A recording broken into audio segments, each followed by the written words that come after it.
ನಮಸ್ಕಾರ ವೀಕ್ಷಕರೇ, ಏಷ್ಯಾನೆಟ್ ಸುವರ್ಣ ನ್ಯೂಸ್ನ ಜಾತಕ ಫಲ ವಿಶೇಷ ಕಾರ್ಯಕ್ರಮಕ್ಕೆ ಸ್ವಾಗತ. ನಾನು ನಯನ ಶಂಕರ್. ಇವತ್ತು ಬುಧವಾರ. ಈ ದಿನದ ವಿಶೇಷತೆ ಹೇಗಿದೆ? 12 ರಾಶಿಗಳ ಫಲಾಫಲ ಏನು? ಇವತ್ತು ನೀವು ಕಳಿಸಿರುವಂಥ ಸಂದೇಶಗಳಿಗೆ ಪರಿಹಾರವೇನು? ಈ ಎಲ್ಲ ಮಾಹಿತಿಯನ್ನು ಇವತ್ತಿನ ಸಂಚಿಕೆಯಲ್ಲಿ ನಾವು ನಿಮಗೆ ತಿಳಿಸ್ಕೊಡ್ತೀವಿ. ಈ ಮಾಹಿತಿಯನ್ನು ನೀಡೋದಕ್ಕೆ ನಮ್ಮ ಜೊತೆ ಖ್ಯಾತ ಜ್ಯೋತಿಷಿಗಳಾಗಿರುವಂತಹ ಶ್ರೀಕಂಠ ಶಾಸ್ತ್ರಿಯವರಿದ್ದಾರೆ. ಬನ್ನಿ ಅವರನ್ನ ಕಾರ್ಯಕ್ರಮಕ್ಕೆ ಸ್ವಾಗತಿಸೋಣ. ಶಾಸ್ತ್ರಿಗಳೇ, ಕಾರ್ಯಕ್ರಮಕ್ಕೆ ಸ್ವಾಗತ. ನಮಸ್ಕಾರಗಳು. ಶಾಸ್ತ್ರಿಗಳೇ, ಇವತ್ತು ಬುಧವಾರ, ಈ ದಿನದ ವಿಶೇಷತೆಯನ್ನು ತಿಳಿಸ್ಕೊಡೋದಾದ್ರೆ? ಶ್ರೀ ಗುರುಭ್ಯೋ ನಮಃ. ಹರಿ ಓಂ. ಮೂರ್ತಿತ್ವೇ ಪರಿಕಲ್ಪಿತ ಶಶಿಭೃತೌ ವರ್ತ್ಮಾ ಪುನರ್ಜನ್ಮನ ಮಾತ್ಮೇತ್ಯಾತ್ಮವಿದಾಂ ಕ್ರತುಶ್ಚಿ ಯಜತಾಂ ಭರತ ಅಮರಜ್ಯೋತಿಷಾಂ ಲೋಕಾನಾಂ ಪ್ರಳಯೋದ್ಭವಸ್ಥಿತಿ ವಿಭುಶ್ಚಾನೇಕಧಾಯ ಶ್ರಿತೌ ವಾಚನ್ನ ಸದದಾತ್ಮನೇಕ ಕಿರಣಃ ತ್ರೈಲೋಕ್ಯ ದೀಪೋ ರವಿಃ. ಸಮಸ್ತ ವೀಕ್ಷಕರಿಗೆ ಶುಭೋದಯ, ಶುಭ ಬೆಳಕು. ಈ ದಿನದ ಸಂದೇಶಗಳನ್ನು ಪರಿಶೀಲಿಸುವ ಪೂರ್ವದಲ್ಲಿ ಇವತ್ತಿನ ಪಂಚಾಂಗವನ್ನು ಗಮನಿಸಿಕೊಳ್ಳೋಣ. ಶ್ರೀ ಕ್ರೋಧಿನಾಮ ಸಂವತ್ಸರ, ಉತ್ತರಾಯಣ, ಶಿಶಿರ ಋತು, ಮಾಘ ಮಾಸ, ಕೃಷ್ಣ ಪಕ್ಷವಾಗಿದೆ. ಈ ದಿವಸ ಬುಧವಾರವಾಗಿರತಕ್ಕಂಥದ್ದು. ಸಪ್ತಮಿ ತಿಥಿ, ಸ್ವಾತಿ ನಕ್ಷತ್ರ. ಈ ದಿವಸ ಕೂಡ ಸ್ವಾತಿ ಇದೆ ಸ್ವಲ್ಪ ಮಟ್ಟಿಗೆ. ಸ್ವಾತಿ ನಕ್ಷತ್ರ ಇದ್ದ ಸಂದರ್ಭದಲ್ಲಿ, ಬುಧವಾರವಾಗಿದ್ದ ಸಂದರ್ಭದಲ್ಲಿ ವಿಷ್ಣು ಸನ್ನಿಧಾನಗಳಲ್ಲಿ ವಿಶೇಷ ಪೂಜೆ ಅರ್ಚನೆಗಳನ್ನು ಮಾಡಿಸಬಹುದು. ಅದರಲ್ಲೂ ನರಸಿಂಹ ಸನ್ನಿಧಾನದಲ್ಲಿ ಸ್ವಾತಿ ನಕ್ಷತ್ರ ಇದ್ದಾಗ ನನ್ನೇ ನಾವು ಗಮನಿಸಿದ್ವಲ್ಲ, ಸ್ವಾತಿ ಮಂಗಳವಾರ, ಷಷ್ಠಿ ಹಾಗೂ ಸುಬ್ರಹ್ಮಣ್ಯ ಸ್ವಾಮಿಯ ಹಾಗೂ ನರಸಿಂಹನ ಶಕ್ತಿ ಏನು ಅನ್ನೋದು. ಆ ರೀತಿಯಲ್ಲಿ ಈ ದಿವಸ ಕೂಡ ಬುಧವಾರವಾಗಿದೆ. ಬುಧವಾರವೂ ವಿಷ್ಣುವಿನ ವಾರ ಅಂತ ಪರಿಗಣನೆಯಾಗಿದೆ. ನಾವು ಭಗವಂತನ ಉಪಾಸನೆಗೆ ಇಂಥ ದಿವಸ, ಇಂಥ ನಕ್ಷತ್ರ ಅಂತೇನು ಗುರ್ತಿಟ್ಕೊಳ್ಬೇಕಾಗಿಲ್ಲ. ಪ್ರತಿಕ್ಷಣ ಅವನ ಜಪ, ಪ್ರತಿಕ್ಷಣ ಅವನ ಸ್ಮರಣೆ, ಅವನ ನಾಮಸ್ಮರಣೆಯಲ್ಲಿ ಪ್ರತಿಕ್ಷಣ ಕಳೆಯುವುದು ನಮ್ಮ ಸಂಪತ್ತು. ಹೀಗಾಗಿ ಯಾವುದೋ ಒಂದು ದಿವಸ, ಒಂದು ನಕ್ಷತ್ರ ಇದ್ದ ಕಾಲ ಅಥವಾ ಇನ್ಯಾವುದೋ ಒಂದು ಪರ್ವಕಾಲ ಇಷ್ಟಕ್ಕೆ ಸೀಮಿತ ಅಂತಲ್ಲ. ಆ ಪರ್ವಕಾಲಗಳಲ್ಲಿ ಬಹಳ ವಿಶೇಷ. ಸರಿ, ಅನುದಿನ ಅನುಕ್ಷಣ ಆತನ ಸ್ಮರಣೆಯನ್ನು ಮಾಡಿಕೊಳ್ಳಬೇಕಾಗಿರತಕ್ಕಂಥದ್ದು ನಮ್ಮ ಸಂಪತ್ತು ಅದು. ಹೀಗಾಗಿ ನಾವು ಅವನನ್ನು ಮರೆತರೆ, ಒಂದು ಕ್ಷಣ ಮರೆತರೆ ಅಷ್ಟರ ಮಟ್ಟಿಗೆ ನಮಗೆ ಕ್ಷಯ, ನಮಗೆ ಬಡತನ. ಇದು ಅರ್ಥವಾಗಬೇಕು. ನಾವು ಹೋಗಿ ನಾವು ಅವನ ಮುಂದೆ ನಿಂತುಕೊಳ್ಳೋದೇ ಬಡವರಾಗಿ, ಅದು ಕೊಡಯ್ಯ, ಇದು ಕೊಡಯ್ಯ, ಅದು ಕೊಡು ಅಂತ. ಅವನನ್ನು ಮರೆತರೆ ಮತ್ತಷ್ಟು ಬಡತನವೇ ಬಂದುಬಿಡುತ್ತೆ. ಹೀಗಾಗಿ ಬಡತನದ ದಾರಿದ್ರ್ಯ ಅಧಿಕವಾಗುತ್ತೆ, ನಾವು ದುರ್ಬಲರಾಗ್ತೀವಿ. ಹೀಗಾಗಿ ವಾರ, ನಕ್ಷತ್ರ ಇತ್ಯಾದಿಗಳ ಗುರ್ತೇ ಇಟ್ಟುಕೊಳ್ಳದೆ ಸದಾತ್ಮಧ್ಯಾನ ನಿರತಂ ಅಂತಾರಲ್ಲ, ಆ ರೀತಿಯಲ್ಲಿ ಸದಾಕಾಲ ನಾವು ಅವನ ಸ್ಮರಣೆಯನ್ನು ಬಿಡದೆ, ಅನುಕ್ಷಣವೂ ಅವನಿಂದ ಹೊರತಾಗಿರದೆ ನಮ್ಮ ಬಡತನವನ್ನು ನೀಗಿಸಿಕೊಳ್ಳಬೇಕು. ಅವನ ಸ್ಮರಣೆಯಿಂದಲೇ ನಮ್ಮ ಬಡತನ ಹೋಗುತ್ತೆ. ಮತ್ತು ನಾವು ಯಾವುದೋ ಅದು ಬೇಕು, ಇದು ಬೇಕು ಅನ್ನುವಂಥ ಅಪೇಕ್ಷೆಗಳಿಂದಾಗಿ ಅದು ನಮಗೆ ಸೋಲು. ಡಿ ವಿ ಜಿಯವರು ಹೇಳ್ತಾರಲ್ಲ, ನೀನೇ ಕೈ ಬೀಸಿ ಗಾಳಿ ಹಾಕ್ಕೊಳ್ಳುವಾಗ ನೋವು ಬೆವರುಗಳೇ ಫಲ ಅಂತ. ತಾನಾಗಿ ಬಂದ ಸುಖ, ಅದು ತಾನಾಗೇ ಗಾಳಿ ಬೀಸುತ್ತಲ್ಲ, ಅದರ ಸುಖವೇ ಸುಖ. ನಾನಾಗೇ ಒಂದು ಬೀಸಣಿಕೆಯನ್ನು ಬೀಸ್ಕೊಳ್ತಾ ಇದ್ದರೆ ನೋವು ಬೆವರುಗಳೇ ಫಲ ಅಂತ ಡಿ ವಿ ಜಿಯವರು ತುಂಬ ಚೆನ್ನಾಗಿ ಹೇಳ್ತಾರೆ ಕಗ್ಗದಲ್ಲಿ. ಹೀಗಾಗಿ ನಾವು ಶ್ರಮ ಅದಕ್ಕಾಗಿ ಬೇಡ, ಪರಿಪಾಟಲಿಗಾಗಿ ಶ್ರಮ ಪಡೋದು ಬೇಡ. ಅದು ಬರುತ್ತದೆ. ನೀವು ಅನುಕ್ಷಣ ಭಗವದ್ ನಾಮಸ್ಮರಣೆಯಲ್ಲಿದ್ದಾಗ ತಾನಾಗೆ ಬರಬೇಕಾದಂತಹ ಸುಖ, ಬರಬೇಕಾದಂತಹ ಸಂತೋಷ, ನೆಮ್ಮದಿ, ಅಧಿಕಾರ, ಅಂತಸ್ತು, ದುಡ್ಡು ಎಲ್ಲ ತಾನಾಗೆ ಬರುತ್ತೆ. ನಿಜ ಪ್ರಯತ್ನವನ್ನು ನಾವು ಮಾಡಬೇಕಷ್ಟೆ. ಆ ರೀತಿಯಲ್ಲಿ ಭಗವಂತನ ಪ್ರಾರ್ಥನೆ ಮಾಡಿ ನಿಮ್ಮ ಬುದ್ಧಿ ಮನಸ್ಸುಗಳನ್ನು ನಿಮ್ಮ ಕಾರ್ಯಗಳಲ್ಲಿ ಅದು ಏನು ಶ್ರದ್ಧೆಯನ್ನು ಅಡಗಿಸೋ ಹಾಗೆ ಪ್ರಾರ್ಥನೆ ಮಾಡಿಕೊಳ್ಳಿ, ಒಳ್ಳೆಯದಾಗಲಿ. ಸರಿ ಶಾಸ್ತ್ರಿಗಳೇ, ನಾವು ವಿಷ್ಣುವಿನ ನಾಮಸ್ಮರಣೆಯಿಂದ ನಮ್ಮ ಬಡತನವನ್ನು ನಿರ್ಮೂಲನೆ ಮಾಡ್ಕೋಬೋದು ಅನ್ನೋದನ್ನು ತಿಳಿಸ್ಕೊಟ್ಟಿದ್ದೀರಾ. ಹಾಗಾದರೆ ಈಗ ವೀಕ್ಷಕರು ಕೂಡ ಸಾಕಷ್ಟು ಸಂದೇಶ ಕಳಿಸಿದ್ದಾರೆ, ಅದನ್ನು ನೋಡ್ತಾ ಹೋಗೋಣ. ಶಾಸ್ತ್ರಿಗಳೇ, ಮೊದಲನೇ ಸಂದೇಶವನ್ನು ಉಡುಪಿಯಿಂದ ಉಷಾ ಅವರು ಕಳಿಸಿದ್ದಾರೆ. ಉಷಾ ಅವರು ತಮ್ಮ ಮಗಳ ಜನ್ಮದಿನಾಂಕ ಹಾಗೂ ಹುಟ್ಟಿದ ಸಮಯವನ್ನು ಕಳಿಸ್ಕೊಟ್ಟಿದ್ದಾರೆ. ಉಷಾ ಅವರ ಮಗಳ ಜನ್ಮದಿನಾಂಕ 6/7/2007, ಹುಟ್ಟಿದ ಸಮಯ ಬೆಳಗ್ಗೆ 10:17. ಮಗಳ ಶಿಕ್ಷಣ ಹಾಗೂ ಆರೋಗ್ಯ ಯಾವ ರೀತಿಯಾಗಿ ಇದೆ ಅಂತ ತಿಳಿಸ್ಕೊಡಿ ಅಂತ ಕೇಳಿದ್ದಾರೆ ಶಾಸ್ತ್ರಿಗಳೇ. ಉಷಾ ಅವರ ಪ್ರಶ್ನೆ ಅವರ ಮಗಳ ಕುರಿತಾಗಿ ಆರೋಗ್ಯ ಶಿಕ್ಷಣದ ಬಗ್ಗೆ ಕೇಳಿದ್ದಾರೆ. ಹೌದು ಶಾಸ್ತ್ರಿಗಳೇ. ಜಾತಕ ನೋಡೋಣ. ನೋಡಿ, ಇದು ಸಿಂಹ ಲಗ್ನ. ಲಗ್ನದ ಅಧಿಪತಿ, ಮುಖ್ಯವಾಗಿ ಆರೋಗ್ಯದ ಅಧಿಪತಿ ಅವನೇ ಅಲ್ವಾ, ಲಗ್ನಾಧಿಪತಿ ಚೆನ್ನಾಗಿದ್ದರೆ, ಚತುರ್ಥಾಧಿಪತಿ ಚೆನ್ನಾಗಿದ್ದರೆ ಅದು ತುಂಬ ಒಳ್ಳೆಯದು ಅಂತ. ಹೀಗಾಗಿ ಆರೋಗ್ಯಕ್ಕೆ ಏನು ಕೊರತೆ ಇಲ್ಲ ಅನ್ನೋದನ್ನು ಹೇಳ್ತಾ ಇದೆ ಜಾತಕ. ಪ್ರಸ್ತುತ ಶನಿ ದಶೆಯಲ್ಲಿ ಈಗ ನಡೀತಾ ಇರತಕ್ಕಂಥದ್ದು ರಾಹುವಿನ ಭುಕ್ತಿ ನಡೀತಾ ಇದೆ. ರಾಹು ಜಾತಕದಲ್ಲಿರ್ತಕ್ಕಂಥದ್ದು ಸಪ್ತಮ ಸ್ಥಾನದಲ್ಲಿ ಇರಲಿ. ಈಗ ಸುಬ್ರಹ್ಮಣ್ಯ ಸನ್ನಿಧಾನದಲ್ಲಿ ಒಂದು ಅಭಿಷೇಕವನ್ನು ಮಾಡಿಸಿದ್ರೆ ಸಾಕಾಗುತ್ತೆ. ಪ್ರತಿ ಮಂಗಳವಾರ ಸ್ವಲ್ಪ ಕಾಲ, ಒಂದು 6 ತಿಂಗಳ ಕಾಲ ಮಾಡಿಸಿ. ಅದು ಸ್ವಲ್ಪ ಆರೋಗ್ಯದಲ್ಲೂ ಬಲವನ್ನು, ವಿದ್ಯೆಯಲ್ಲೂ ಬಲವನ್ನು ಕೊಡುತ್ತೆ. ವಿದ್ಯಾಧಿಪತಿ ಲಾಭದಲ್ಲಿದ್ದಾನೆ, ರವಿ ಜೊತೆಗೆ, ಲಗ್ನಾಧಿಪತಿ ಜೊತೆಗೆ, ತುಂಬ ಒಳ್ಳೆಯದಿದು. ನನಗನ್ಸುತ್ತೆ ಇವರು ಶತಸಿದ್ಧವಾಗಿ ವೈದ್ಯಕೀಯ ಕ್ಷೇತ್ರದಲ್ಲಿ ಮುಂದುವರಿಲಿಕ್ಕೆ ಖಂಡಿತ ಅವಕಾಶ ಇದೆ. ತುಂಬ ಚೆನ್ನಾಗಿದೆ. ಇವರು ಒಳ್ಳೆ ಸರ್ಜನ್ ಆಗಬಹುದು. ಕುಜನೂ ಚೆನ್ನಾಗಿರೋದ್ರಿಂದ, ಕುಜ ಈ ಕತ್ರಿ, ಚಾಕು, ಚೂರಿ ಇವುಗಳಿಗೆ ಅಧಿಪತಿ, ಅಲ್ಲೆಲ್ಲ ಸರ್ಜನ್ ಕೆಲಸ ಅದೇ. MS ಮಾಡ್ತಕ್ಕಂಥದ್ದು ಅಂತಾರಲ್ಲ, ಆ ರೀತಿಯಲ್ಲಿ ಪ್ರಯತ್ನ ಮಾಡಬಹುದು. ತುಂಬ ಚೆನ್ನಾಗಿದೆ ಅವರೇ, ಚೆನ್ನಾಗಿ ಓದಲಿಕ್ಕೆ ಒಳ್ಳೆಯ ಅವಕಾಶಗಳು ಇದ್ದಾವೆ, ದಾರಿಯೂ ಚೆನ್ನಾಗಿದೆ. ಹೀಗಾಗಿ ಯಾವುದೇ ಆತಂಕ ಪಡಬೇಡಿ. ಬುಧನ ಬಲ ಅಲ್ಲಿ ಉಪಾಸನಾದಿ ಪಟುತಾಂ ವಿದ್ವತ್ ಸ್ತುತಿಂ ಮಾತುಲಂ ಅಂತ ಬರುತ್ತಲ್ಲ, ಹೀಗಾಗಿ ಒಳ್ಳೆಯ ಮಾತಿನ ಸೌಂದರ್ಯ ಚೆನ್ನಾಗಿರುತ್ತೆ. ಶಾಸ್ತ್ರಾರ್ಥ ಅದನ್ನು ಅರ್ಥ ಮಾಡಿಕೊಳ್ಳುವ ಶಕ್ತಿ ಕೂಡ ಚೆನ್ನಾಗಿರುತ್ತೆ. ಹೀಗಾಗಿ ತುಂಬ ವಿದ್ಯಾಸು ಯುಕ್ತಿಮತಿ ಅಂತ, ವಿದ್ಯೆಯಲ್ಲಿ ಯುಕ್ತಿ, ಮತಿಶಕ್ತಿ ಎಲ್ಲ ತುಂಬ ಚೆನ್ನಾಗಿದೆ. ಹೀಗಿದ್ದಾಗ ನಾವು ಸೋಮಾರಿಗಳಾಗ್ಬಿಟ್ರೆ ಆ ಯೋಗದ ಫಲವೇ ಹೊರಟಾಗುತ್ತೆ. ಹೀಗಾಗಿ ಸ್ವಲ್ಪ ಪ್ರಯತ್ನ ಮಾಡಿ, ವಿಶೇಷವಾದ ಅನುಗ್ರಹ ಉಂಟಾಗುತ್ತೆ. ಒಳ್ಳೆಯದಾಗಲಿ. ಸರಿ ಶಾಸ್ತ್ರಿಗಳೇ, ಮುಂದಿನ ಸಂದೇಶವನ್ನು ದಾವಣಗೆರೆಯಿಂದ ನಿರ್ಮಲ್ ಅವರು ತಮ್ಮ ಮಗನ ಬಗ್ಗೆ ಕೇಳಿದ್ದಾರೆ. ನಿರ್ಮಲ್ ಅವರ ಮಗನ ಜನ್ಮದಿನಾಂಕ 3/1/2012. ಹುಟ್ಟಿದ ಸಮಯ ಬೆಳಗ್ಗೆ 7:45. ನಿರ್ಮಲ್ ಅವರು ಕೂಡ ಮಗನ ಆರೋಗ್ಯ ಹಾಗೆ ಶಿಕ್ಷಣ ಯಾವ ರೀತಿಯಾಗಿದೆ ತಿಳಿಸ್ಕೊಡಿ ಅಂತ ಕೇಳಿದ್ದಾರೆ ಶಾಸ್ತ್ರಿಗಳೇ. ನಿರ್ಮಲ ಅವರ ಪ್ರಶ್ನೆ ಕೂಡ ಅದೇ ಆಗಿದೆ, ಏನು ಶಿಕ್ಷಣ, ಆರೋಗ್ಯ. ಹೌದು ಶಾಸ್ತ್ರಿಗಳೇ. ಜಾತಕ ನೋಡೋಣ. ನೋಡಿ, ಇದು ಮಕರ ಲಗ್ನ. ಲಗ್ನದ ಅಧಿಪತಿ ಉಚ್ಚ ಸ್ಥಾನದಲ್ಲಿ, ಕೇಂದ್ರ ಸ್ಥಾನದಲ್ಲಿ ಇರತಕ್ಕಂಥದ್ದು. ಇದು ತುಂಬ ಒಳ್ಳೆಯದು. ಶಶಿಯೋಗ ಅಂತ ಹೇಳ್ತಾರೆ. ಶಸ್ತ ಸರ್ವಜನೈಹಿ ಸಭೃತ್ಯ ಬಲವಾನ್ ಅಂತ ಒಂದು ಒಳ್ಳೆಯ ಫಲವನ್ನು ಹೇಳಿದೆ ಶಾಸ್ತ್ರ. ಹೀಗಾಗಿ ಒಳ್ಳೆಯ ಅಧಿಕಾರಿಗಳಾಗ್ತಕ್ಕಂಥ ಒಳ್ಳೆಯ ಪೊಸಿಷನ್ ಅಂತೀವಲ್ಲ, ಪ್ರೊಫೆಷನ್ನು ಹಾಗೂ ಪೊಸಿಷನ್ ತುಂಬ ಚೆನ್ನಾಗಿದೆ. ಒಳ್ಳೆ ಓದಲಿಕ್ಕೆ ಅವಕಾಶಗಳಿದ್ದಾವೆ. ಆರೋಗ್ಯಕ್ಕೂ ಏನು ಕೊರತೆ ಇಲ್ಲ, ಚೆನ್ನಾಗಿದೆ. ಗಜಕೇಸರಿ ಯೋಗ ಇದೆ, ತುಂಬ ಚೆನ್ನಾಗಿದೆ. ಒಳ್ಳೆಯ ಜಾತಕ ಇದು ಕೂಡ. ಶುಕ್ರ ದಶೆಯಲ್ಲಿ ಈಗ ನಡೀತಾ ಇರತಕ್ಕಂಥದ್ದು ಗುರುಭುಕ್ತಿ ನಡೀತಾ ಇದೆ. ಈಗ ತುಂಬ ಚೆನ್ನಾಗಿದೆ, ಒಳ್ಳೆಯ ಕಾಲ. ಓದಬೇಕಷ್ಟೇ. ಓದಿದ್ರೆ ತುಂಬ ಒಳ್ಳೆಯ ಸ್ಥಾನಮಾನ ಗಳಿಸ್ಲಿಕ್ಕೆ ಅವಕಾಶ ಇದೆ. ತುಂಬ ಚೆನ್ನಾಗಿದೆ. ಹೀಗಾಗಿ ಈ ಹಿಂದೆ ನೋಡಿದಂತಹ ಜಾತಕ ಒಂದು ಥರನಾದರೆ ಇದೊಂದು ಥರ ಚೆನ್ನಾಗಿದೆ. ಪ್ರಯತ್ನ ಮಾಡಬೇಕು. ಇದ್ರ ಸಿವಿಲ್ ರಿಲೇಟೆಡ್ ಟ್ರೈ ಮಾಡಿದ್ರೆ ತುಂಬ ಚೆನ್ನಾಗಿರುತ್ತೆ. ವಿದೇಶ ವಹಿವಾಟು, ವಿದೇಶ ಸಂಪರ್ಕ, ಅಲ್ಲಿ ಅಭ್ಯಾಸ, ಅಲ್ಲಿನ ಕೆಲಸ ಇತ್ಯಾದಿಗಳನ್ನು ಸೂಚಿಸ್ತಾ ಇದೆ. ಹೀಗಾಗಿ ಚೆನ್ನಾಗಿದೆ, ಅಂತೂ ಚೆನ್ನಾಗಿರ್ತಾರೆ. ಒಳ್ಳೆಯದಾಗಲಿ. ಸರಿ ಶಾಸ್ತ್ರಿಗಳೇ, ಮುಂದಿನ ಸಂದೇಶವನ್ನು ಬೆಂಗಳೂರಿನಿಂದ ಜ್ಯೋತಿ ಅವರು ಕಳಿಸಿದ್ದಾರೆ. ಜ್ಯೋತಿಯವರ ಜನ್ಮ ದಿನಾಂಕ 26/5/1971. ಹುಟ್ಟಿದ ಸಮಯ ಬೆಳಗ್ಗೆ 9:18. ಜ್ಯೋತಿಯವರು ಆರೋಗ್ಯದ ಬಗ್ಗೆ ಪ್ರಶ್ನೆ ಕೇಳಿದ್ದಾರೆ. ಅದರ ಜೊತೆಗೆ ವಿದೇಶ ಪ್ರವಾಸವನ್ನು ಕೈಗೊಳ್ಳಬೇಕು ಅನ್ನುವಂಥ ಇಚ್ಛೆಯನ್ನು ಹೊಂದಿದ್ದಾರೆ. ಹಾಗಾಗಿ ಅದಕ್ಕೆ ಅವಕಾಶ ಇದೆಯಾ ಅಂತ ಪ್ರಶ್ನೆ ಕೇಳಿದ್ದಾರೆ ಶಾಸ್ತ್ರಿಗಳೇ. ಜ್ಯೋತಿಯವರ ಪ್ರಶ್ನೆ ಒಂದು ಆರೋಗ್ಯ, ಮತ್ತೊಂದು ವಿದೇಶದಲ್ಲಿ ಅವಕಾಶಗಳಿದ್ದಾವ ಅಂತ ಕೇಳಿದ್ದಾರೆ. ಹೌದು ಶಾಸ್ತ್ರಿಗಳೇ. ನೋಡಿ, ತಮ್ಮದು ಮಿಥುನ ಲಗ್ನ. ಲಗ್ನದ ಅಧಿಪತಿ ಬುಧ ನಿಮಗೆ ಶತ್ರು ಕ್ಷೇತ್ರದಲ್ಲಿದ್ದಾನೆ. ಪ್ರಸ್ತುತ ಶನಿ ದಶೆಯಲ್ಲಿ ಗುರುವಿನ ಭುಕ್ತಿ ನಡೀತಾ ಇದೆ. ಗುರು ನಿಮ್ಮ ಜಾತಕದಲ್ಲಿರ್ತಕ್ಕಂಥದ್ದು ಷಷ್ಠಸ್ಥಾನದ ಆರೋಗ್ಯದ ಬಗ್ಗೆ ಸ್ವಲ್ಪ ಗಮನ ತಗೋಬೇಕು ನೀವು. ಒಂದು ಗುರುಗ್ರಹ ಶಾಂತಿ ಮಾಡಿಸಿದ್ರೆ ತುಂಬ ಒಳ್ಳೆಯದು. ಯಾಕೆಂದರೆ ಗೋಚಾರದಲ್ಲಿ ಗುರು ವ್ಯಯದಲ್ಲಿದ್ದಾನೆ. ನಿಮಗೆ ಜನ್ಮದಲ್ಲೂ ಅಂದರೆ ಜಾತಕದಲ್ಲೂ ಸ್ವಲ್ಪ ಬಲಹೀನವಾಗಿದೆ. ಹೀಗಾಗಿ ನೀವು ಗುರುಗ್ರಹ ಶಾಂತಿ ಮಾಡಿಸೋದು ತುಂಬ ಒಳ್ಳೆಯದು ಆರೋಗ್ಯದ ದೃಷ್ಟಿಯಿಂದ. ಅದು ನಿರೀಕ್ಷೆ ಮಾಡ್ತಾಯಿದ್ದೀವಿ ನಿಮ್ಮ ಜಾತಕ. ಇದರ ಹೊರತಾಗಿ ವಿದೇಶ ಅವಕಾಶಗಳಿದ್ದಾವೆ ಅಂತಂದರೆ ಮೇ ನಂತರದಲ್ಲಿ ಸಾಧ್ಯವಾಗಬಹುದು. ಆಗ ನಿಮಗೆ ಒಂದು ಬಲ ಬರುತ್ತೆ, ಆವಾಗ ಅನುಕೂಲ ಆಗುತ್ತೆ. ಅಲ್ಲಿವರೆಗೆ ಸ್ವಲ್ಪ ನೀವು ಗುರು ಪ್ರಾರ್ಥನೆ, ಗುರು ಸೇವೆ, ಗುರು ಸನ್ನಿಧಾನಕ್ಕೆ ಹೋಗಿ ಬರ್ತಕ್ಕಂಥದ್ದು, ಗುರುಕ್ಷೇತ್ರಗಳನ್ನು ನೋಡೋದು, ಗುರು ಮಹಿಮೆಯನ್ನು ಮನಸ್ಸಿನಲ್ಲಿ ತುಂಬಿಕೊಳ್ತಕ್ಕಂಥದ್ದು, ಇವುಗಳ ಅದೇ ನಿಮಗೆ ಬಲ.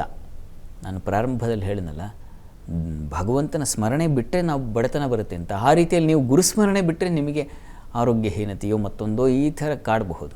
ಹೀಗಾಗಿ ಸದಾಕಾಲ ಗುರುಸ್ಮರಣೆ ಮಾಡಿ, ಗುರುಕ್ಷೇತ್ರಕ್ಕೆ ಹೋಗಿ ಬನ್ನಿ. ಗುರುವಿನ ಶ್ರದ್ಧೆ, ಭಕ್ತಿ ಇರಲಿ, ಅದು ತುಂಬ ಅನುಕೂಲ ಆಗುತ್ತೆ. ಒಳ್ಳೆಯದಾಗಲಿ. ಸರಿ ಶಾಸ್ತ್ರಿಗಳೇ, ಮುಂದಿನ ಸಂದೇಶವನ್ನು ಅರಸೀಕೆರೆಯಿಂದ ಹಿತಾಕ್ಷಿ ಅವರು ಕಳಿಸಿದ್ದಾರೆ. ಹಿತಾಕ್ಷಿ ಅವರ ಜನ್ಮ ದಿನಾಂಕ 27/11/2018. ಹುಟ್ಟಿದ ಸಮಯ ಬೆಳಗ್ಗೆ 7:50. ಹಿತಾಕ್ಷಿ ಅವರ ಪ್ರಶ್ನೆ ಕೂಡ ಆರೋಗ್ಯ ಹಾಗೆ ಶಿಕ್ಷಣ ಯಾವ ರೀತಿಯಾಗಿದೆ ತಿಳಿಸ್ಕೊಡಿ ಅಂತ ಕೇಳಿದ್ದಾರೆ ಶಾಸ್ತ್ರಿಗಳೇ. ಹಿತಾಕ್ಷಿ ಅವರ ಪ್ರಶ್ನೆ ಆರೋಗ್ಯ ಮತ್ತು ಶಿಕ್ಷಣದ ಬಗ್ಗೆ ಕೇಳಿದ್ದಾರೆ. ಹೌದು ಶಾಸ್ತ್ರಿಗಳೇ. ಜಾತಕ ನೋಡೋಣ. ನೋಡಿ ತಮ್ಮದು ವೃಶ್ಚಿಕ ಲಗ್ನ. ಈ ಲಗ್ನದ ಅಧಿಪತಿ ಕುಜ ಜಾತಕದಲ್ಲಿ ಚತುರ್ಥದಲ್ಲಿದ್ದಾನೆ. ಲಗ್ನದಲ್ಲಿ ಗುರು ಇರ್ತಕ್ಕಂಥದ್ದು ತುಂಬ ಒಳ್ಳೆಯದು. ರವಿ ಜೊತೆಗಿರುವ ಕಾರಣದಿಂದಾಗಿ ಮೌಢ್ಯತೆ ಏರ್ಪಾಡಾಗಿದೆ. ಗುರುವಿಗೆ 11 ಡಿಗ್ರಿ ಅಂತರ ಇರಬೇಕು ಅಂತಿದೆ. ಯಾವಾಗ ಗುರು ರವಿ ಜೊತೆಗೆ ಸೇರಿ ಮೌಢ್ಯನಾಗ್ಬಿಡ್ತಾನೋ ಅದು ಸ್ವಲ್ಪ ಬಲ ಕಳೆಯುತ್ತೆ. ಹೀಗಾಗಿ ಶಿಕ್ಷಣಕ್ಕೆ ನೋಡಿ ವಿದ್ಯಾಧಿಪತಿ ಅವನು ಗುರು, ವಾಗಾಧಿಪತಿ ಕೂಡ ಹೌದು. ಅವನು ಇಲ್ಲಿ ಸ್ವಲ್ಪ ದುರ್ಬಲ. ಇದಕ್ಕೆ ಪರಿಹಾರ ಬೇಕು. ಈಗ ಪ್ರಸ್ತುತ ಶನಿ ದಶೆಯಲ್ಲಿ ನಡೀತಾ ಇರ್ತಕ್ಕಂಥದ್ದು ಬುಧನ ಒಂದು ಕಾಲ ನಡೀತಾ ಇದೆ. ಬುಧನೂ ಲಗ್ನದಲ್ಲೇ ಇದ್ದಾನೆ, ಅವನು ಕೂಡ ಮೌಢ್ಯನಾಗಿದ್ದಾನೆ. ಹೀಗಾಗಿ ನೋಡಿಪ್ಪ, ಒಂದು ಬುಧ ಗ್ರಹ ಶಾಂತಿ ಮಾಡಿಸೋದು, ಗುರು ಬುಧರ ಶಾಂತಿ ಮಾಡಿಸೋದು ತುಂಬ ಒಳ್ಳೆಯದು. ಅದು ಬೇಕು, ವಿದ್ಯೆಗೆ ಅನುಕೂಲ ಮಾಡಿಕೊಡುತ್ತೆ. ಮತ್ತು ಎರಡನೇದಾಗಿ ಮೇಧಾ ಸೂಕ್ತ ಅಂತ ಒಂದಿದೆ. ಆಲಸ್ಯ ಇದೆ ಇದು ಮಗು ನೋಡಿದ್ರೆ ಸ್ವಲ್ಪ ಮಟ್ಟಿಗೆ. ನೀವು ಚಿಕ್ಕ ಈಗ ತಲೆ ಕೆಡಿಸ್ಕೋಬೇಡಿ, ಈಗ ಓದಷ್ಟು ಹೋಗಲಿ. ಆಂಜನೇಯನ ಪ್ರಾರ್ಥನೆ, ಹತ್ತಿರದಲ್ಲಿ ಯಾವುದಾದ್ರು ಆಂಜನೇಯ ಸನ್ನಿಧಾನ ಇದ್ದರೆ ಆಂಜನೇಯನಿಗೆ ಜೇನಿನ ಅಭಿಷೇಕ ಮಾಡಿಸಿ ಸ್ವಲ್ಪ ತಿನ್ನಿಸಿ, ಸ್ವಲ್ಪ ಚುರುಕುತನ ಬರುತ್ತೆ. ಮುಂದೆ ಅವರು ಬೆಳೀತಾ ಈ ಗುರು ಬುಧ ಈ ಶಾಂತಿಗಳು ಬೇಕು. ಮೇಧಾ ಸೂಕ್ತ ಅಂತ ಒಂದು ಸೂಕ್ತ ಇದೆ, ಅದರ ಪಾರಾಯಣ ಮಾಡಿಸಿ ಅದರಲ್ಲೇ ಜೇನನ್ನು ಅಭಿಮಂತ್ರಿಸಿ ತಿನ್ನಿಸ್ತಕ್ಕಂಥದ್ದು, ಈ ಥರದ್ದೆಲ್ಲ ಕ್ರಮ ಇದೆ. ಅದನ್ನು ಮಾಡಬಹುದು. ಈಗಲೇ ನೀವು ಮೇಧಾ ಸೂಕ್ತ ಅಂತ ಇದನ್ನು ಬರೆದಿಟ್ಕೊಳ್ಳಿ. ಅದನ್ನು ಯಾವುದಾದ್ರು ದೇವಸ್ಥಾನದಲ್ಲಿ ಹೋಗಿ ಕೇಳಿ, ಸ್ವಲ್ಪ ಜೇನು ತೊಗೊಂಡು ಹೋಗಿ ಕೊಟ್ಟರೆ ಅವರು ಆ ಸೂಕ್ತವನ್ನು ಆ ಜೇನಿಗೆ ಅಭಿಮಂತ್ರಿಸಿ ಆ ಜೇನನ್ನು ನಿಮಗೆ ಕೊಡ್ತಾರೆ. ಅದನ್ನು ನೀವು ತಿನ್ನಿಸಿದರೆ ಮಗುವಿಗೆ ತುಂಬ ಚುರುಕಾಗುತ್ತೆ. ಮಗು ವಿದ್ಯಾಭ್ಯಾಸ ಅದು ಏನು ಓದ್ತಾ ಇದ್ದರೆ ಆಸಕ್ತಿ ಕೆರಳುತ್ತೆ, ಆಸಕ್ತಿ ಉಂಟಾಗುತ್ತೆ.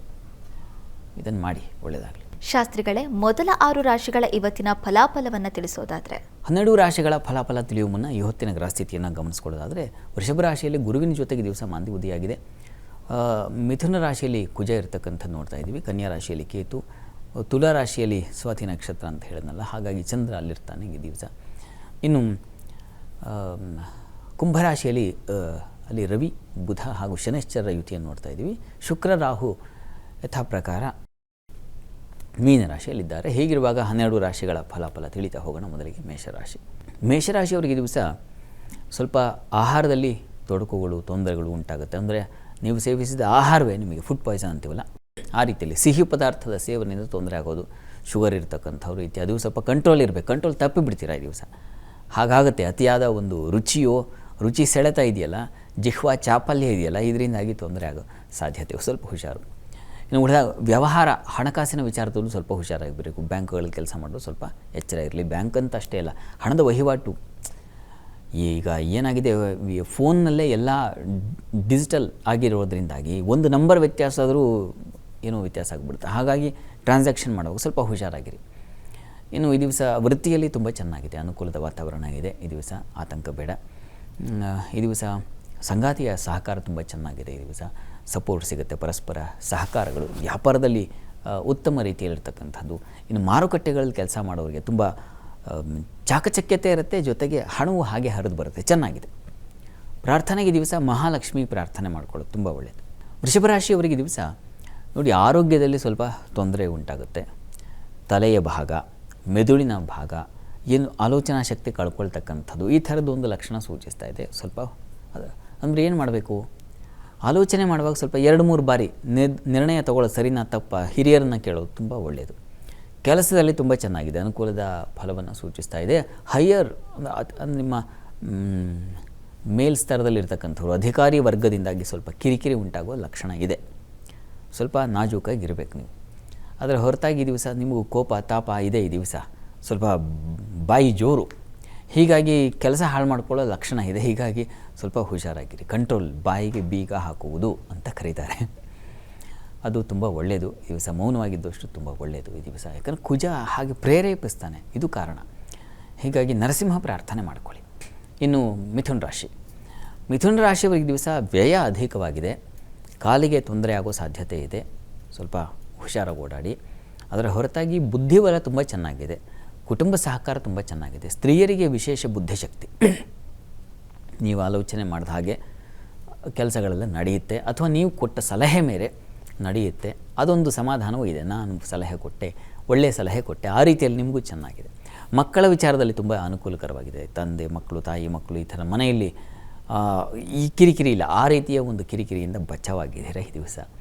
ಇನ್ನು ಕೆಲಸದಲ್ಲಿ ಸ್ವಲ್ಪ ಒತ್ತಡ ಇದೆ ಈ ದಿವಸ. ಸ್ವಲ್ಪ ಜವಾಬ್ದಾರಿ ಕೊಟ್ಟಿರ್ತಾರೆ, ಅದನ್ನು ಮಾಡಲಿಕ್ಕಾಗದೆ ನಿಭಾಯಿಸದೆ ಏನೋ ಒಂದು ತಕರಾರು ಬಂದ್ಬಿಡೋ ಸಾಧ್ಯತೆ ಅಥವಾ ನಿಮ್ಮ ಮೇಲೆ ಒಂದು ಆರೋಪ ಬರೋ ಸಾಧ್ಯತೆ ಇದೆ. ಹುಷಾರು, ಕೆಲಸದ ವಿಚಾರದ ಎಚ್ಚರಿಕೆ ಬೇಕು. ಪ್ರಾರ್ಥನೆಗೆ ದಿವಸ ಗುರು ಸ್ಮರಣೆ ಮಾಡಿ, ಗುರು ಸನ್ನಿಧಾನಕ್ಕೆ ಹೋಗಿ ಬೆಲ್ಲ ನೈವೇದ್ಯ ಮಾಡಿಸಿ, ಸ್ವಲ್ಪ ಪ್ರಸಾದ ತಗೊಳ್ಳಿ. ಇನ್ನು ಕರ್ಕಟಕ ರಾಶಿಯವರಿಗೆ ದಿವಸ ಪ್ರಯಾಣದಲ್ಲಿ ತುಂಬ ಚೆನ್ನಾಗಿದೆ, ಅನುಕೂಲದ ವಾತಾವರಣ ಇದೆ. ಮಾರುಕಟ್ಟೆಗಳಲ್ಲಿ ಕೆಲಸ ಮಾಡೋರು ಅಲ್ಲೂ ತುಂಬ ಚೆನ್ನಾಗಿರ್ತದೆ, ನಿಮಗೆ ಸಹಕಾರ ಸಿಗುತ್ತೆ, ಮಿತ್ರರ ಸಹಕಾರ, ಸಹೋದ್ಯೋಗಿಗಳ ಸಹಕಾರ, ಈ ಥರದ ಒಂದು ಅನುಕೂಲ. ಸ್ನೇಹಿತರ ಜೊತೆಗೆ ತುಂಬ ಒಳ್ಳೆಯ ಉತ್ತಮ ಒಡನಾಟ ಇದೆ ಈ ದಿವಸ, ಒಳ್ಳೆಯ ಬಾಂಧವ್ಯ ಇದೆ, ಒಳ್ಳೆಯ ಪ್ರಯಾಣ, ಸುಖ ಪ್ರಯಾಣ, ವಿಹಾರ ಈ ಥರದಲ್ಲೂ ಚೆನ್ನಾಗಿದೆ. ಒಂಥರ ಸುಖಿ, ಅದಕ್ಕೇನು ಬೇಕೋ ಅದನ್ನು ತಯಾರಿ ಮಾಡ್ಕೊಳ್ತಕ್ಕಂಥ ಒಂದು ಸಾಧ್ಯತೆ ಚೆನ್ನಾಗಿದೆ ಈ ದಿವಸ. ಇನ್ನು ಲಾಭ, ವಿದೇಶ ವಹಿವಾಟಿನ ಲಾಭ ಚೆನ್ನಾಗಿದೆ, ವೃತ್ತಿಯಲ್ಲೂ ಅಷ್ಟೇ ಪರವಾಗಿಲ್ಲ, ಅನುಕೂಲದ ವಾತಾವರಣ ಇದೆ. ಹೆಚ್ಚಿನ ಪಾಲು ಚೆನ್ನಾಗೇ ಇದೆಪ್ಪ. ಕರ್ಕಟಕ ರಾಶಿಯವರಿಗೆ ಅಯ್ಯೋ ಚೆನ್ನಾಗಿಲ್ಲ, ಇಲ್ಲ, ಈ ದಿವಸ ತುಂಬ ಚೆನ್ನಾಗಿದೆ, ಚೆನ್ನಾಗಿರಿ. ಪ್ರಾರ್ಥನೆಗೆ ಈ ದಿವಸ ಇಷ್ಟ ದೇವತಾ, ಮನೆ ದೇವರ ಪ್ರಾರ್ಥನೆ, ಇಷ್ಟ ದೇವರ ಆರಾಧನೆ ಮಾಡಿ. ಇನ್ನು ಸಿಂಹರಾಶಿಯವರಿಗೆ ಧೈರ್ಯ, ಸಾಹಸ, ಉತ್ಸಾಹ ಎಲ್ಲವೂ ಇದೆ ಈ ದಿವಸ. ಯಾವ ಕೆಲಸವನ್ನು ಈ ದಿವಸ ಮಾಡಿ ಮುಗಿಸ್ಬಿಡ್ತೀನಿ, ಆಲಸ್ಯ ದೂರ ಆಗಿಬಿಡುತ್ತೆ, ಆಲಸ್ಯ ರಹಿತತೆ. ಇನ್ನು ನಿಮ್ಮ ರಾಶಿಯಿಂದ ಕರ್ಮಸ್ಥಾನದಲ್ಲಿ ಮಾಂದ್ಯವುದೆಯಾಗಿದೆ. ಹೀಗೆ ವೃತ್ತಿಯಲ್ಲಿ ಸ್ವಲ್ಪ ತೊಡಕುಗಳಾಗಬಹುದು. ಯಾವುದೋ ಒಂದು ಜವಾಬ್ದಾರಿ ಕೊಟ್ಟಿರ್ತಾರೆ, ಅದನ್ನು ನೀವು ಮರೆತು ಬಿಡ್ತೀರಾ, ಆ ಥರದ್ದು ಒಂದು ಸಾಧ್ಯತೆ ಇದೆ. ಅಥವಾ ಮಾಡಿದ ಕೆಲಸ ತಪ್ಪಾಗಿ ಇನ್ನೊಬ್ರು ಏನೋ ಸೂಚನೆ ಮಾಡ್ತಕ್ಕಂಥದ್ದು, ನೋಡಿ ತಪ್ಪು ಮಾಡಿದ್ದಾರೆ, ರಾಂಗ್ ಕೆಲಸ ಅಂತ ಗುರುತಿಸ್ತಕ್ಕಂಥದ್ದು, ಈ ಥರದ್ದೆಲ್ಲ ಸ್ವಲ್ಪ ತೊಂದರೆಗಳಾಗೋ ಸಾಧ್ಯತೆ ಇದೆ. ಅಂದರೆ ವೃತ್ತಿಯಲ್ಲಿ ಸ್ವಲ್ಪ ಹುಷಾರಾಗಿರಬೇಕು. ಇನ್ನು ನಿಮಗೆ ಈ ದಿವಸ ಬೆಂಕಿ, ಲೋಹ ಇಂಥ ವಿಚಾರಗಳಲ್ಲಿ, ಆ ಕೆಲಸಗಳಲ್ಲಿ ಇರ್ತಕ್ಕಂಥವ್ರಿಗೆ ಲಾಭದಾಯಕವಾಗಿದೆ, ಚೆನ್ನಾಗಿದೆ. ಪ್ರಾರ್ಥನೆಗೆ ದಿವಸ ನೀವು ಕೂಡ ಗುರು ಸನ್ನಿಧಾನಕ್ಕೆ ಹೋಗಿ, ಅಲ್ಲಿ ಈ ದಿವಸ ನೀವು ಕೂಡ ಹಯಗ್ರೀವ, ಈ ಕಡಲೆ ಹಾಗೂ ಬೆಲ್ಲ ಇದರಿಂದ ಮಾಡಿರ್ತಕ್ಕಂಥ ಒಂದು ನೈವೇದ್ಯ ಹಯಗ್ರೀವ ಅಂತ, ಅದನ್ನು ನೈವೇದ್ಯ ಮಾಡಿ ನೀವು ಪ್ರಸಾದ ತೊಗೊಂಡು ಆಫೀಸ್ಗೆ ಹೋದರೆ ತುಂಬ ಒಳ್ಳೆಯದು.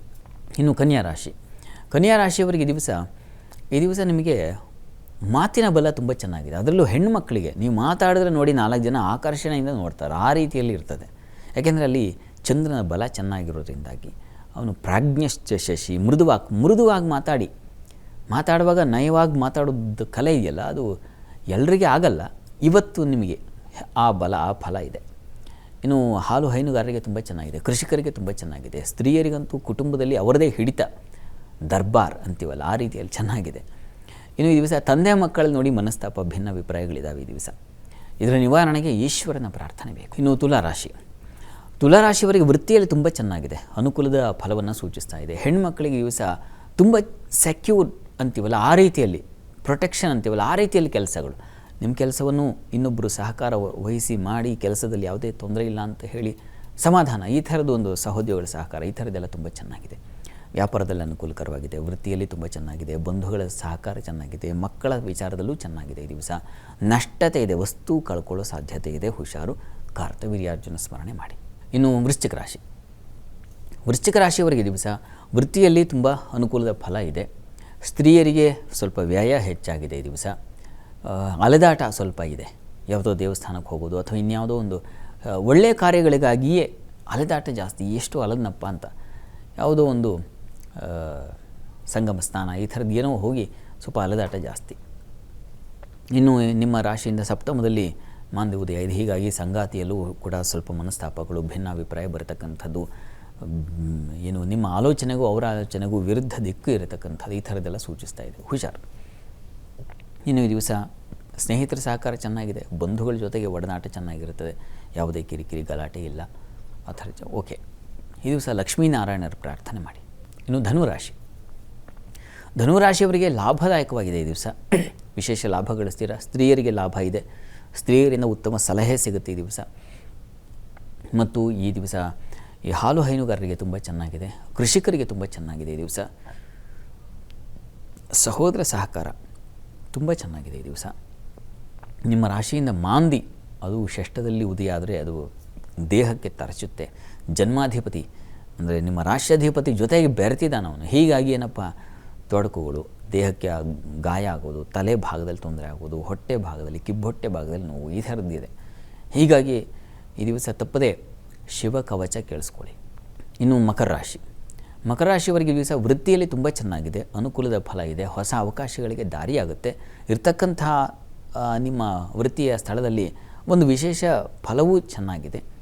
ಈ ದಿವಸ ನಿಮಗೆ ಮುಖ್ಯವಾಗಿ ಕುಟುಂಬ ಸಹಕಾರ ತುಂಬ ಚೆನ್ನಾಗಿರ್ತದೆ. ನಿಮಗೆ ಮಕ್ಕಳ ವಿಚಾರದ ಸ್ವಲ್ಪ ಈ ದಿವಸ ಕಿರಿಕಿರಿ ಇದೆ. ಅವರ ಕಂಪ್ಲೇಂಟು, ಅವ್ರದ್ದು ಇನ್ನೇನೋ ಒಂದು ವರ್ತನೆಗಳು, ನಡತೆಗಳು ಇವೆಲ್ಲ ನಿಮಗೆ ತೊಂದರೆ ಮಾಡೋ ಸಾಧ್ಯತೆ ಹೆಚ್ಚಾಗಿದೆ. ಇನ್ನೊಬ್ಬರ ಮೂಲಕ ಹೇಳಿಸ್ಕೊಳ್ಬೇಕು, ಹಂಗಾಗ್ಬಿಡೋ ಸಾಧ್ಯತೆ ಇದೆ. ಲಲಿತಾ ಪ್ರಾರ್ಥನೆ, ಲಲಿತಾ ಸಹಸ್ರನಾಮ ಹೇಳ್ಕೊಳ್ಳಿ. ಇನ್ನು ಕುಂಭರಾಶಿಯವರಿಗೆ ದೇವತಾ ಸಹಕಾರ ತುಂಬ ಚೆನ್ನಾಗಿದೆ, ದೈವಾನುಕೂಲ. ಒಂದು ಸಲ ಸ್ಮರಣೆ ಮಾಡಿದ್ರೆ ಆ ಥರದ್ದು ಒಂದು ಸಂಕಷ್ಟದಿಂದ ಪಾರಾಗ್ಬಿಟ್ಟೆ ಅಂತಕ್ಕಂಥ ಒಂದು ಸಮಾಧಾನದ ಫಲ ಅಂಥದ್ದಿದೆ. ಪ್ರಯಾಣದಲ್ಲಿ ಸ್ವಲ್ಪ ತೊಂದರೆ ಇದೆ, ಹುಷಾರು. ಪ್ರಯಾಣ ಮಾಡುವಾಗ ದೇವರ ಸ್ಮರಣೆ ಮಾಡಿ, ಅದು ಅನುಕೂಲ ಆಗುತ್ತೆ. ಇನ್ನು ನಂತರದಲ್ಲಿ ಮಿತ್ರರ ಜೊತೆಗೆ, ಬಂಧುಗಳ ಜೊತೆ ಸ್ವಲ್ಪ ಹುಷಾರಾಗಿರಿ. ಅದರ ಹೊರತಾಗಿ ಚೆನ್ನಾಗಿದೆ, ಕುಟುಂಬ ಸಹಕಾರ ಚೆನ್ನಾಗಿದೆ. ಸ್ತ್ರೀಯರಿಗೆ ಹೆಚ್ಚಿನ ಮಾತಿನ ಬಲ, ಹಣದ ಬಲ ಇಲ್ಲ ತುಂಬ ಚೆನ್ನಾಗಿದೆ. ಪ್ರಾರ್ಥನೆಗೆ ದಿವಸ ಗ್ರಾಮ ದೇವತಾ ದರ್ಶನ ತುಂಬ ಒಳ್ಳೆಯದು. ಇನ್ನು ಮೀನರಾಶಿಯವರಿಗೆ ದಿವಸ ಸ್ತ್ರೀಯರಿಗೆ ಸ್ವಲ್ಪ ನಷ್ಟ ಫಲವನ್ನು ಸೂಚಿಸ್ತಾ ಇದೆ.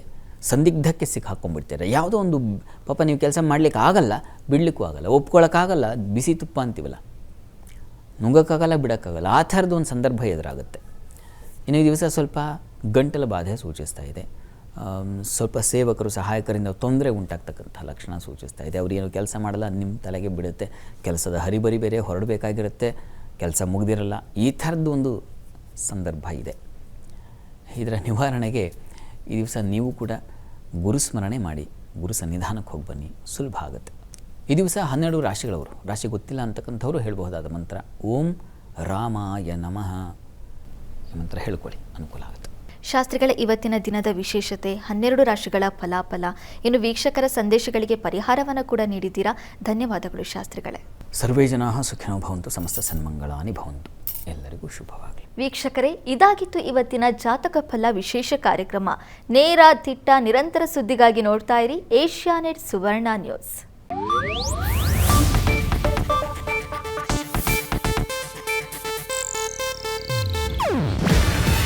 ಇದು ಏಷ್ಯಾನೆಟ್ ನ್ಯೂಸ್ ನೆಟ್ವರ್ಕ್ ಪ್ರಸ್ತುತಿ. ನೀವು ನೋಡ್ತಿದ್ದೀರಾ ಏಷ್ಯಾನೆಟ್ ಸುವರ್ಣ ನ್ಯೂಸ್.